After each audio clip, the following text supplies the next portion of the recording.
Je vais aujourd'hui vous parler de gravure et je vais vous présenter une gravure qui est en ma possession. Tout d'abord, quelques mots sur l'histoire de la gravure et les origines de la gravure. La gravure a une origine très lointaine que les historiens ont du mal à préciser, mais on suppose que cela vient d'Extrême-Orient, peut-être même de Chine. C'est un mode de reproduction qui permet, par des techniques parfois complexes, d'obtenir plusieurs exemplaires d'une même image. L'objectif a très probablement, très tôt, été, par la multiplicité de l'image, ou des tirages, réussir à diffuser une iconographie, diffuser une image, avec une recherche de moindre coût. C'est-à-dire qu'une gravure coûtait moins cher qu'un tableau ou qu'une sculpture. Et on pouvait plus largement, en particulier pour des œuvres plus populaires, diffuser une représentation probablement à l'origine plutôt religieuse. La gravure vient en Occident, alors elle vient en Occident en fait avec le papier, parce que pour graver et pour imprimer une image, il fallait un support, et le meilleur support c'était évidemment le papier. Donc il faudra attendre l'introduction du papier, qui lui aussi vient probablement de Chine. Il fallait donc attendre l'introduction du papier en Europe. Et on peut dire que c'est vers le XIIe, XIIIe siècle que le papier va commencer à venir en Europe, que l'on va fabriquer du papier, en particulier en Italie, et à partir du début du XIVe siècle. Et donc ça va être le début du développement de la gravure en Europe. Au début, on fait des gravures sur bois, parce que c'est ce qui est le plus simple. Donc on prend tout simplement une planche de bois, et puis on va graver. On va donc dégager en creux ce que l'on ne veut pas voir sur l'image, et ce qui est en relief, eh bien on va mettre de l'encre dessus, et après, comme un tampon, en fait, on va imprimer sur du papier une image. Ces premières gravures, qui donc sont du Moyen-Âge, sont assez simples, et souvent ce sont des sujets liés à l'iconographie chrétienne. On diffuse ainsi des représentations de Vierges à l'Enfant ou de saints martyrs. Et puis, dans la Renaissance italienne, la gravure est utilisée pour essayer de diffuser des images qui sont, on va dire, plus artistiques. Et l'un des tout premiers grands graveurs, ce sera Mantegna. Il va commencer à travailler sur métal. Alors, le travail du métal, c'est différent que le travail sur bois. Sur métal, on creuse des sillons et c'est dans ces creux que l'encre va venir se déposer.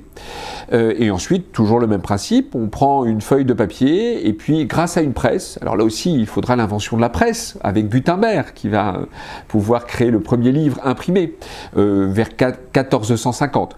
Donc avec l'invention de la presse, eh bien, on va pouvoir forcer le papier à aller chercher l'encre à l'intérieur de chaque sillon gravé sur une plaque de métal, généralement du cuivre.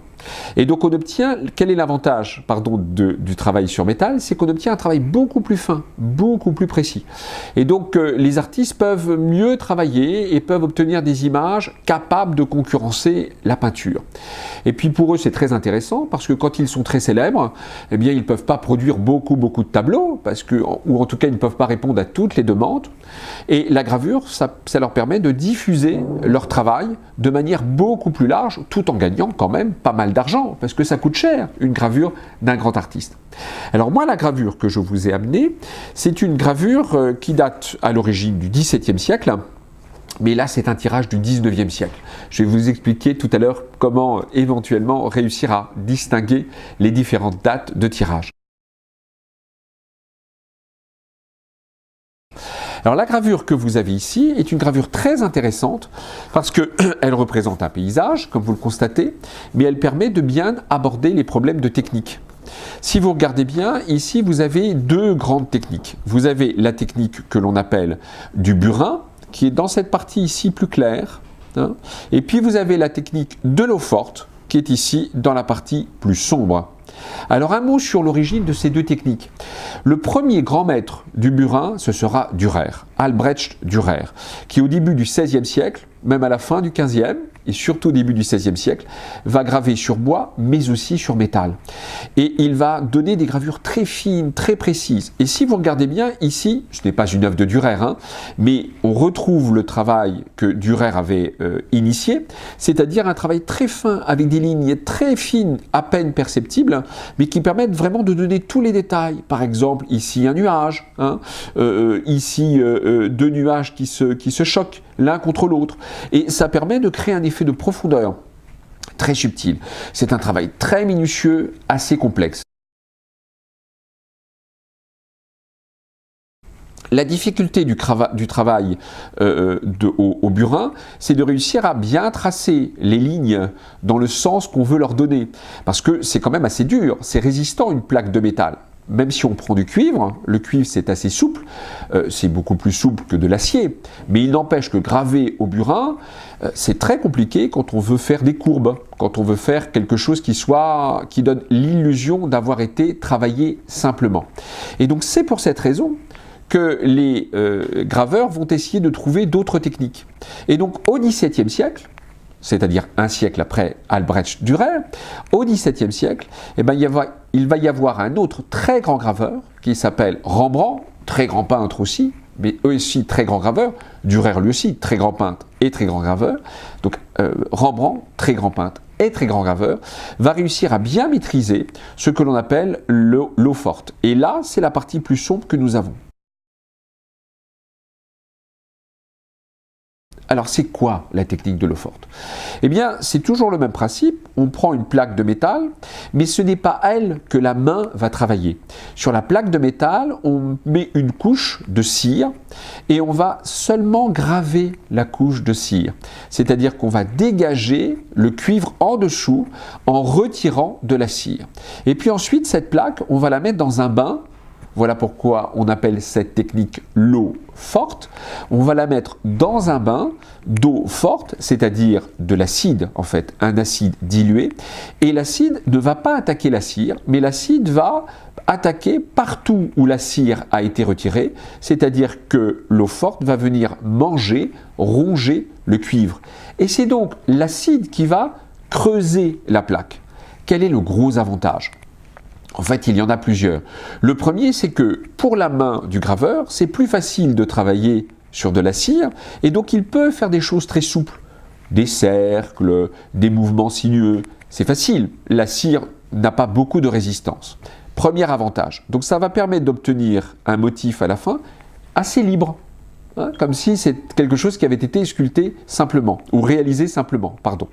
Et puis, le deuxième avantage, c'est que le burin est très régulier, ça donne des lignes droites toujours de même épaisseur, parce que c'est la dimension du burin, alors qu'avec l'eau forte, eh bien, on peut parfois faire des traits plus épais, des traits plus fins, on peut faire des masses plus ombrées.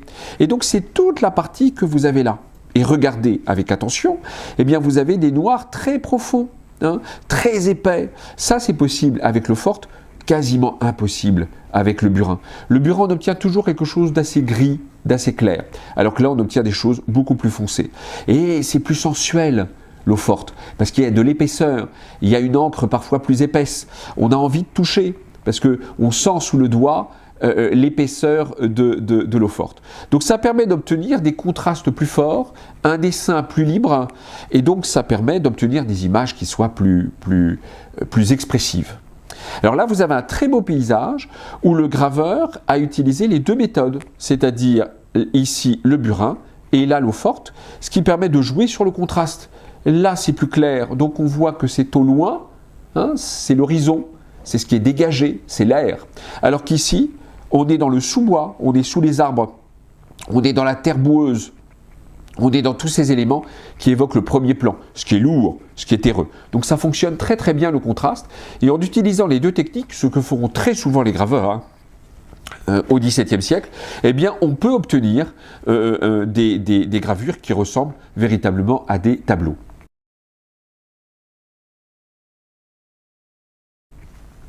Alors cette gravure, à l'origine, elle est du XVIIe siècle. Ce qui est très intéressant, c'est que c'est une gravure caractéristique de ce que l'on produit au XVIIe ou au XVIIIe siècle. Pourquoi? Tout d'abord parce que ça reproduit un tableau. On demandait souvent aux graveurs de reproduire les tableaux les plus célèbres, parce que grâce à cela, ils pouvaient diffuser les tableaux un peu partout en Europe.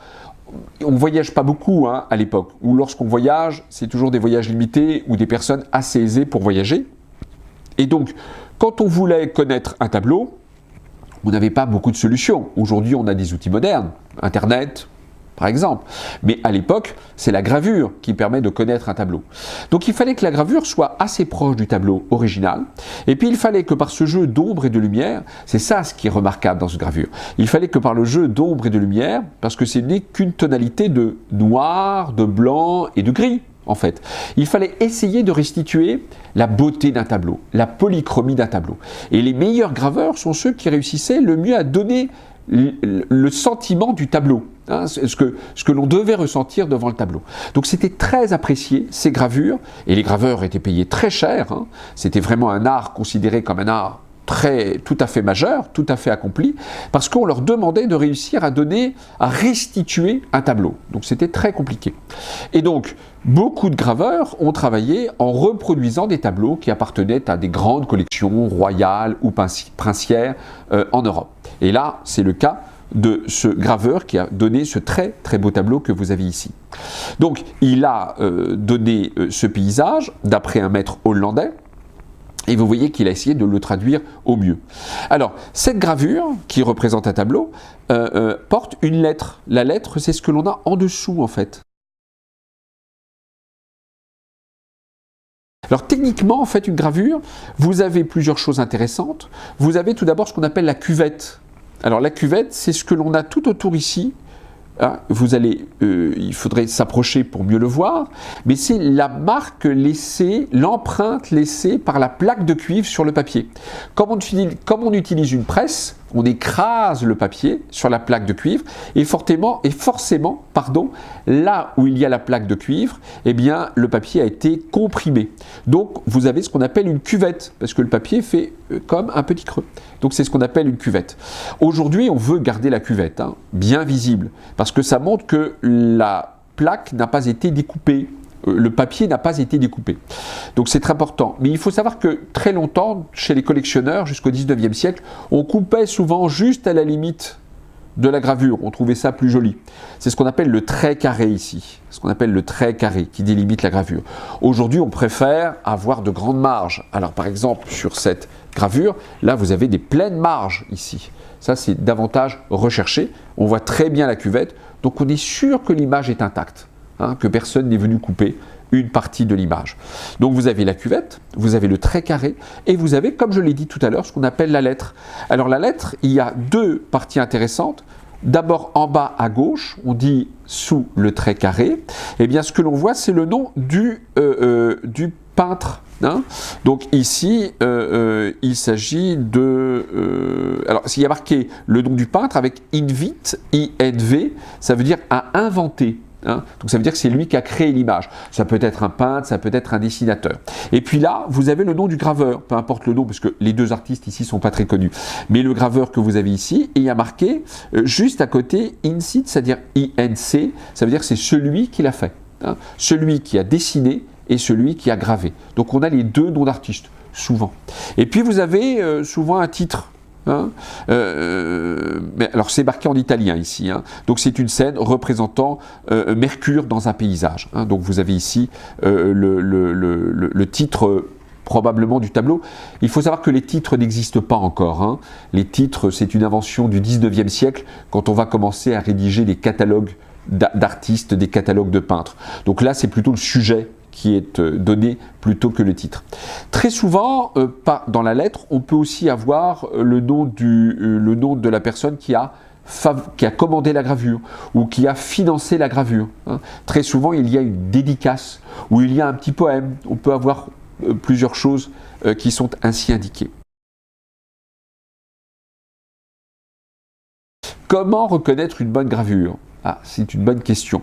Celle-ci, je vous l'ai dit, est un retirage du 19e. Alors, comment ne pas se tromper entre un tirage ancien et un tirage plus récent ?